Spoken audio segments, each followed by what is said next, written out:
Thanks for checking out another clip of the Cashflow Contractor. We'd love to have you as a part of our audience. Click subscribe wherever you get your podcast. I want to jump back to the margins again.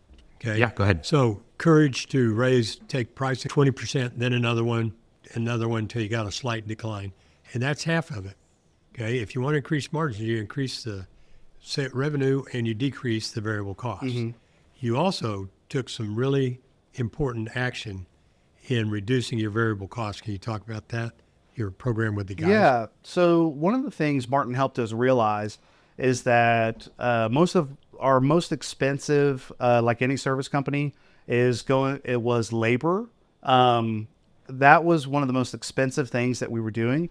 And we realized that the only way to get bigger gross profit margin was to either raise prices or to lower how much we're spending on labor. So either do less labor or make our labor more efficient. We just decided to do both. We're going to raise prices and make our labor more efficient. Absolutely huge. So like we spent about 35% of our every dollar we made was paying out to labor. So what we decided was, man, if we could get our labor under 30%, like that would be amazing. And so we offered a bonus program. It's very similar to Mike Andy's Pay for Performance. Just want to give him kudos. Basically used a lot of his system that we implemented. And basically the guys get 30% of every job that they do. And so the guys are highly incentivized to be incredibly efficient. And then they don't get paid out on jobs where they have callbacks or bad reviews.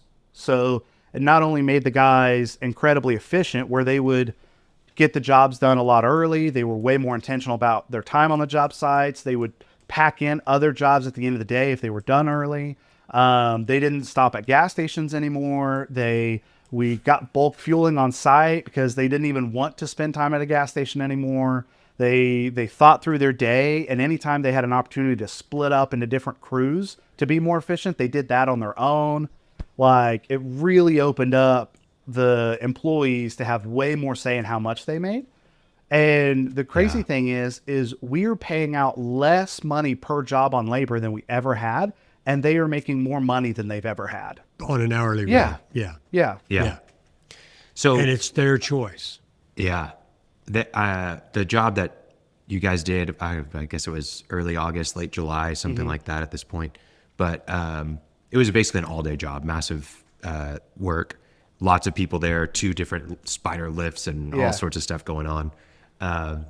But I don't know, there had to be at 1.8 or so guys there, and probably 5 of them came up and asked me like, hey, how's everything going? Like, is this what you were hoping for? Just checking it. Like, they were touching base with me, which I can imagine most techs are not doing that, but because they want a really good review, they don't want to have a callback. They are, they're really at it. So it was really cool to see. And I think pay for performance is absolutely the way to go if you're a service company. Yeah. So yeah, really cool to see. Okay. So you figured out your margins, you figured out marketing, you raised your prices to get the margin, you decreased your labor costs to get the margin. And this was all while you were not the owner. Is that correct? Correct. Yes. So you tackled these massive challenges, but immediately you got the confidence because you see, like the math is mathing. Yeah. So when did you say, hey, we need to execute that? Because at a certain point, if you know that you're going to own the business, and you're making all these great changes early on, the value of the business is rising as you're trying to purchase it. So at what point were you like, hey, I want to buy now? Yeah. So a lot of it is Corey knew what he wanted to get for the business in order to make an exit. So it actually made it to where I was highly incentivized to get to that evaluation as fast as we could. So that wasn't, so I would say my unique skill in the company isn't being an arborist or isn't doing anything. It's aligning incentives. Like, that is my number one skill, I would say, is I love writing up incentive plans. I love working with guys on bonus programs. When I worked with Corey, I always tried to align Corey, me, the company, everyone heading in the same direction. And then once I was able to do that, everything else just got easy. It's like going downhill. If you align everyone in the same direction. And so with Corey on purchasing the business, once I knew what he wanted from the business, like what he wanted to walk away with, it really became okay, let's get to this as fast as we can. Here's the markers for when we hit this level of success. And then once it became apparent, it was like, okay, we can eat the deal now. Yeah. We also need to kind of throw in, Corey's a lot older than you are, and he was just getting a little tired of it. Yeah. So, but he did have his target, but he's delighted to have Shaun too, Yeah. to take it. And so when did you guys ink the deal? How many months ago? Not long. September, Okay. everything went effective September 1st. So Okay, wow. So it's been about 5-6 weeks. yeah, not long. Okay. Yeah. Wow. And so was that like a straight exit? Corey's not around anymore. Is he still in the business, or is he just meeting with you occasionally to help you with some things? What does that look like? Yeah, so there's an owner finance component of the deal. Okay. So Corey's retaining minority ownership until some of that owner finance portion is paid off. But the majority of the company is mine at this point, and we have a roadmap for how I get all the rest of it. Yeah. And as far as like Corey, we still talk weekly, but it's a lot less about work and more about like, what's going on, or, hey, I accidentally got this in the mail. I think it was supposed to go to you, or. So he's completely exited. He's not staying on as an advisor. No, he's completely out. So we've been, since 2022, we've been transitioning Corey out of the business.